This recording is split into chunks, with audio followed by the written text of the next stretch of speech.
Friends, this is Madhu and welcome to our YouTube channel M with मधु।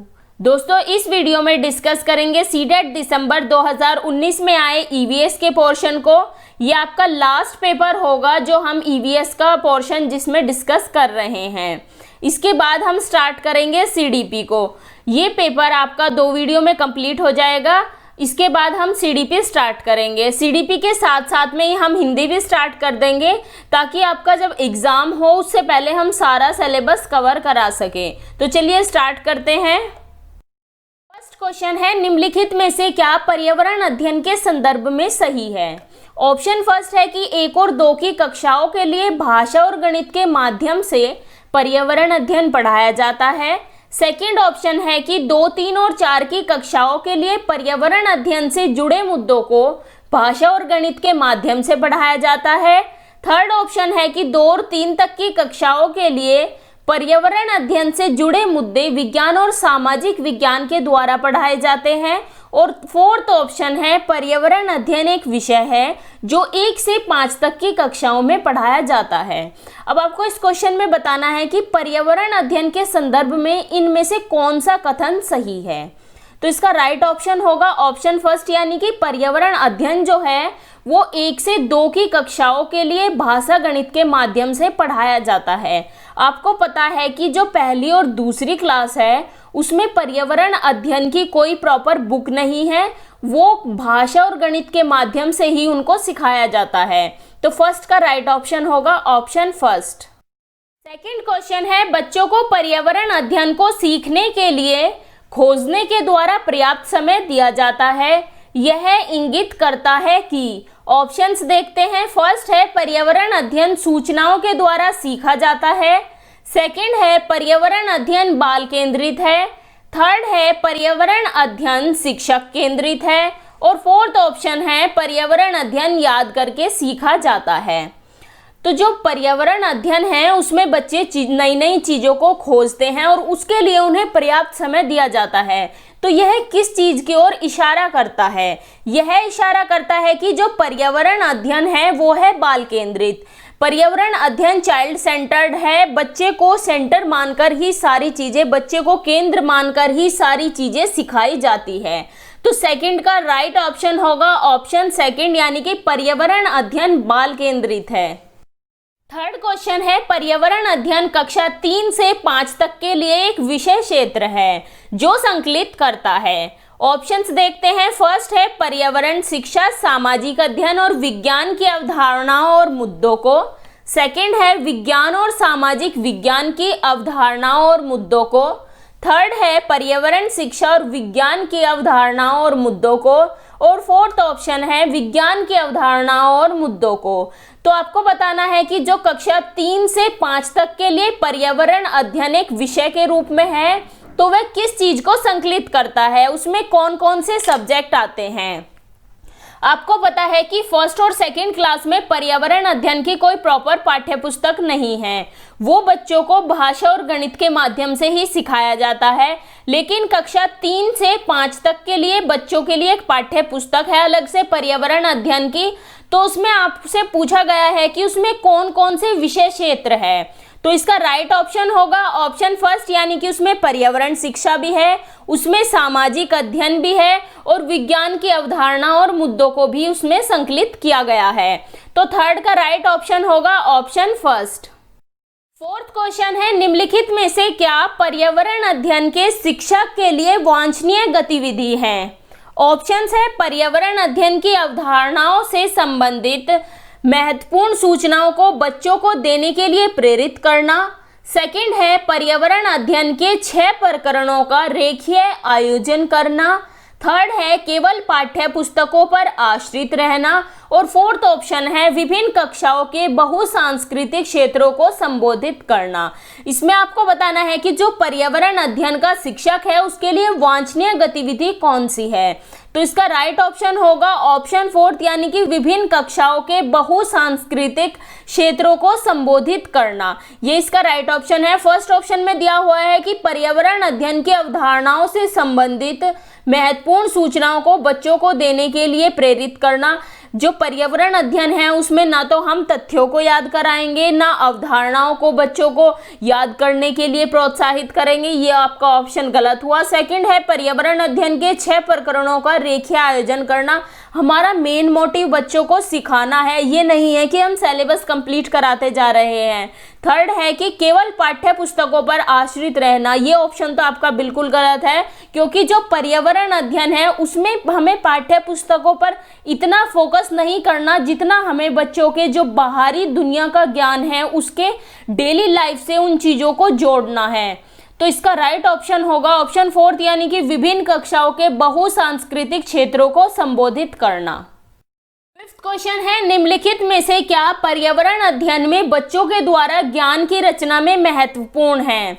अब यहाँ पर कुछ पॉइंट दिए हुए हैं, देखते हैं। फर्स्ट पॉइंट है बच्चों का सक्रिय भाग लेना। सेकंड है बच्चों के समुदायों के सदस्य।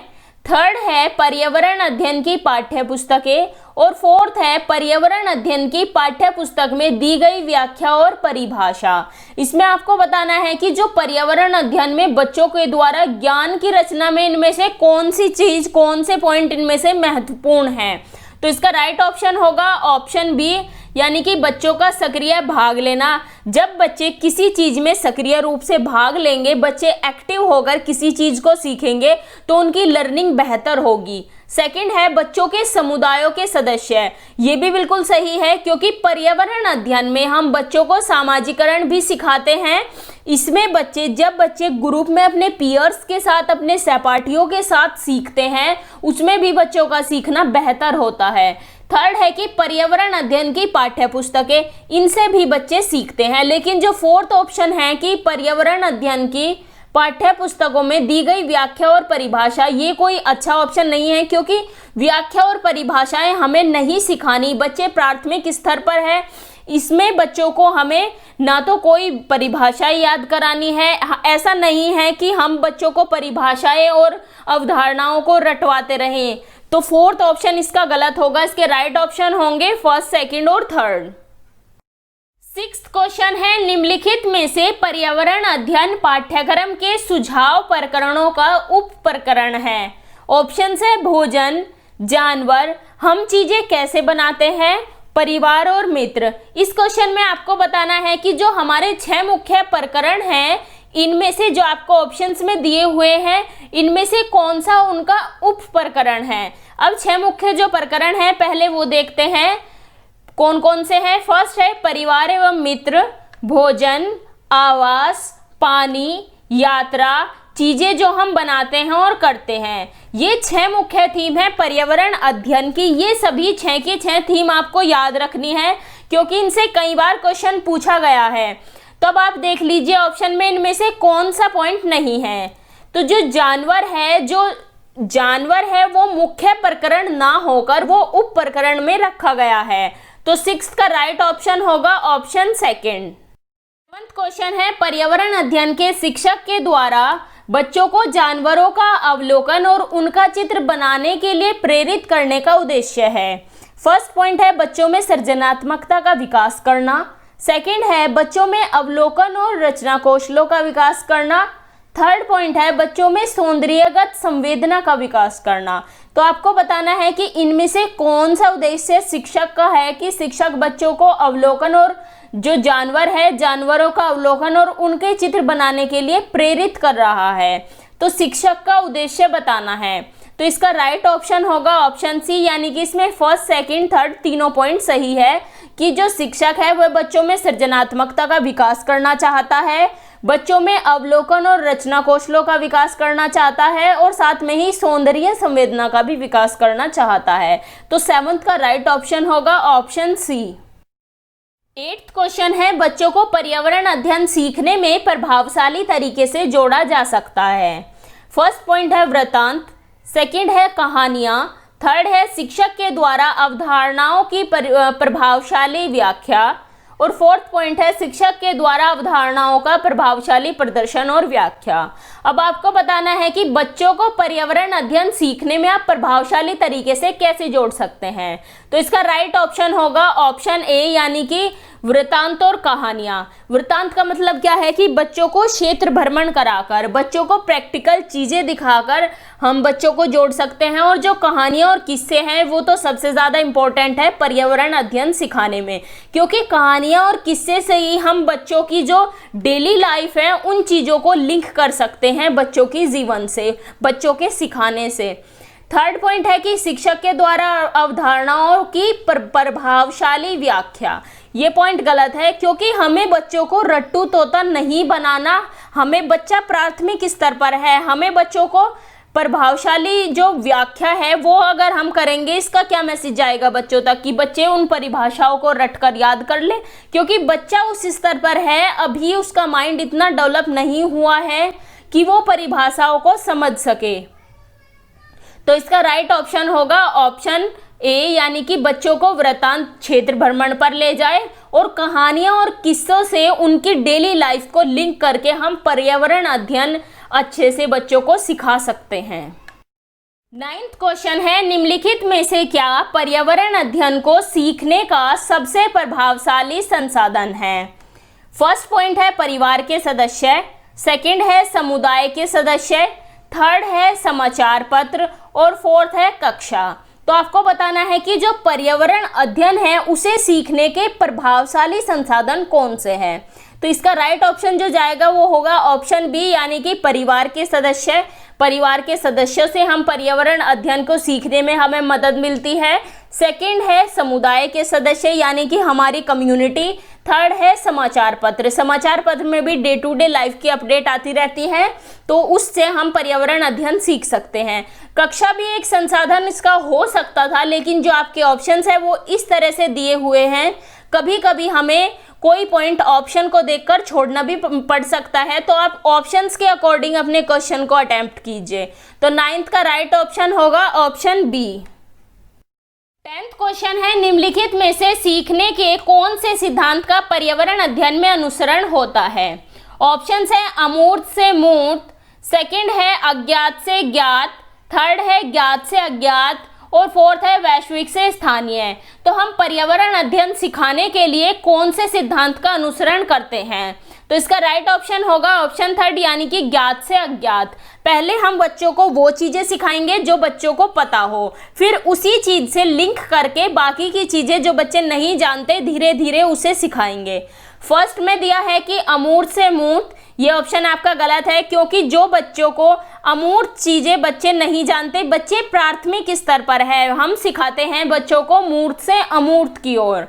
फोर्थ ऑप्शन में दिया है वैश्विक से स्थानीय, पहले हम स्थानीय चीज़ों के बारे में बच्चों को सिखाते हैं, उसके बाद धीरे धीरे वैश्विक चीज़ों पर आते हैं।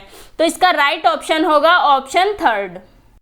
11th क्वेश्चन है, पर्यावरण अध्ययन में शिल्प कला और चित्रकला को समूह में करने पर बल दिया जाता है क्योंकि? फर्स्ट पॉइंट है कक्षा की अनुशासनहीनता को रोकने के लिए समूह में सीखना शिक्षकों के लिए एक आसान और बहुत प्रभावशाली युक्ति है।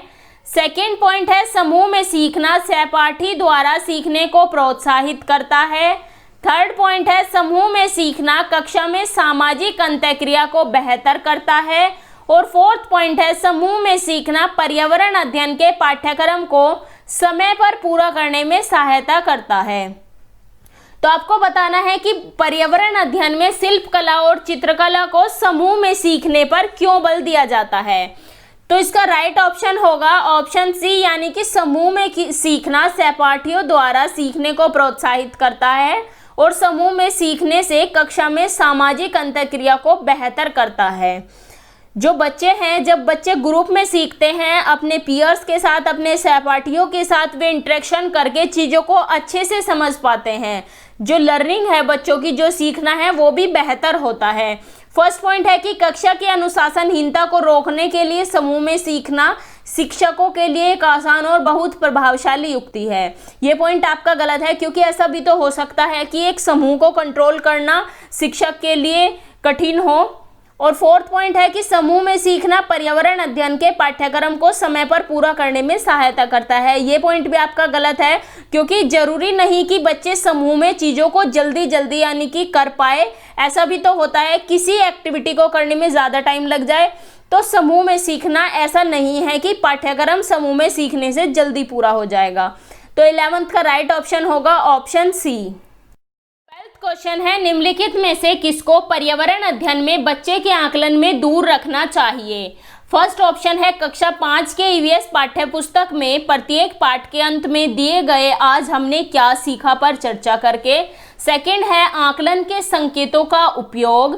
थर्ड है बच्चों के सीखने के गुणात्मक आकलन। और फोर्थ है बच्चों के उत्तरों को सही या गलत में आंकना।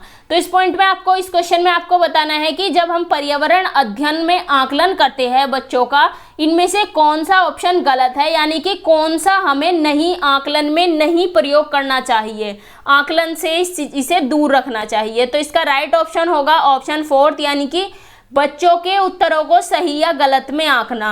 क्योंकि जब हम बच्चों के जो उत्तर हैं उन्हें सही या गलत में आंकते हैं, इससे बच्चों में डिमोटिवेट पैदा होता है, बच्चे इससे डिमोटिवेट होते हैं।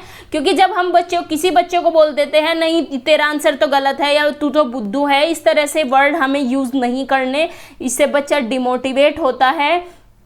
और बच्चों को हमें कैटेगराइज भी नहीं करना क्लास में, हमें ऐसा नहीं, जब हम ग्रुप बनाते हैं बच्चों के, हमें ऐसा नहीं करना कि हम सभी इंटेलिजेंट बच्चों को एक ग्रुप में रख देंगे, जो एवरेज है उन्हें एक ग्रुप में लेंगे। तो इस तरह की कैटेगराइजेशन भी हमें नहीं करनी है। तो इसका राइट ऑप्शन होगा कि बच्चे के जो उत्तर हैं उन्हें हमें सही या गलत में नहीं आंकना। 13th क्वेश्चन है, एक कक्षा 5 की शिक्षिका एक क्रियाकलाप का संचालन करती है जिसमें वह कक्षा के बच्चों से फर्श पर चीनी के कुछ दाने डालने को कहती है और उनको चींटियों के आने का इंतजार करने को कहती है। बच्चों को इस क्रियाकलाप से अर्थपूर्ण सीखने को मिल सकता है यदि शिक्षक। ऑप्शन फर्स्ट है कि बच्चों को अपने अनुभव साझा करने को प्रेरित करे। सेकंड है बच्चों को क्रियाकलाप का अवलोकन, अनुभव साझा और उस पर चर्चा करने को प्रेरित करे। थर्ड है बच्चों को क्रियाकलाप से संबंधित प्रश्नों को घर से करने को प्रेरित करे। और फोर्थ है बच्चों को क्रियाकलाप का अवलोकन करने के लिए प्रेरित करे। तो इसमें राइट आंसर बताना है आपको। राइट आंसर कौन सा होगा कि जो शिक्षिका है वो एक क्रियाकलाप कराती है कि बच्चों को फर्श पर चीनी के कुछ दाने डालने को कहती है और कहती है कि चींटी जब तक आए तब तक आप इंतजार करें। तो इससे बच्चों को किस चीज़ में सीखने में सहायता मिल सकती है? तो इसका राइट ऑप्शन होगा ऑप्शन सेकंड, यानी कि बच्चों की क्रियाकलाप का अवलोकन। बच्चों को क्रियाकलाप का अवलोकन, अनुभव साझा और उस पर चर्चा करने को प्रेरित करती है शिक्षिका। इसका फर्स्ट भी ऑप्शन सही हो सकता था, पर उसमें कंप्लीट हमें ये जो फर्स्ट ऑप्शन है उसमें केवल अनुभव साझा दिया हुआ है और फोर्थ ऑप्शन में केवल अवलोकन करने को दिया हुआ है। जो सेकंड ऑप्शन है उसमें ये सभी चीज़ें इंक्लूड करके दी है कि बच्चों को क्रियाकलाप का अवलोकन, अनुभव साझा और उस पर चर्चा करने के लिए प्रेरित करती है। तो इसका जो बेस्ट ऑप्शन होगा वो होगा ऑप्शन सेकंड। 14th क्वेश्चन है, निम्नलिखित में से कौन सा पर्यावरण अध्ययन में सीखने का रचनात्मक आकलन का साधन नहीं है? फर्स्ट ऑप्शन है क्रम निर्धारण मापनी। सेकंड है वर्णन अभिलेख। थर्ड है वार्षिक उपलब्धि परीक्षण और फोर्थ है पोर्टफोलियो। आपको बताना है कि रचनात्मक आकलन का साधन यानी कि फॉर्मेटिव असेसमेंट का साधन इनमें से कौन सा नहीं है। तो इसका जो राइट ऑप्शन होगा ऑप्शन थर्ड होगा वार्षिक उपलब्धि परीक्षण, क्योंकि ये फॉर्मेटिव नहीं, ये समेटिव असेसमेंट का भाग है। तो 14 का राइट ऑप्शन होगा ऑप्शन थर्ड। 15th क्वेश्चन है आपका मैचिंग का। इसमें आपको मैचिंग करनी है। एक तरफ तो शहर या फिर राज्य दिए हुए हैं और दूसरी तरफ उनमें अत्यधिक पसंद किए जाने वाला भोजन दिया हुआ है। तो फर्स्ट है हांगकांग। हांगकांग किससे मैच होगा? हांगकांग मैच होगा पका हुआ सांप। हांगकांग में पका हुआ सांप खाया जाता है और एक प्रसिद्ध डिश है जो सांप से बनती है, वो क्या है? वो है लिंगहू फैन। ये भी आपको याद रखना है। बी पॉइंट है केरल। केरल किससे मैच होगा? केरल मैच होगा किसी भी करी के साथ उबला हुआ टेपियोका, क्योंकि जो टेपियोका है वो कहाँ होता है? वो उगाया जाता है केरल में। सी है कश्मीर। कश्मीर में क्या होती है? कश्मीर में सरसों अधिक होती है और जो कश्मीर के लोग हैं वो सरसों के तेल में बनी हुई मछली खाना पसंद करते हैं। और डी पॉइंट है गोवा। गोवा किससे मैच होगा? गोवा मैच होगा नारियल के तेल में बनी समुद्री मछली। जो गोवा के लोग हैं वो नारियल के तेल में बनी हुई समुद्री मछली खाना पसंद करते हैं। तो अब आप देखिए नीचे ऑप्शन का कौन सा ऑप्शन सही होगा। ऑप्शन 4 यानी कि ए 5th से, बी 1st से, सी 2nd से और डी मैच होगा 3rd से। तो यहाँ आपके 15 क्वेश्चन कंप्लीट होते हैं। बाकी के बचे हुए 15 क्वेश्चन नेक्स्ट वीडियो में करेंगे। तो चलिए मिलते हैं आपसे नेक्स्ट वीडियो में। Thanks for watching. अगर आपको वीडियो अच्छी लगी हो तो इसे लाइक करें, अपने व्हाट्सएप स्टडी ग्रुप में शेयर करें और चैनल को सब्सक्राइब करें और साथ ही बेल आइकन को भी प्रेस कर लें, जिससे आपको लेटेस्ट वीडियो के नोटिफिकेशंस मिलते रहें।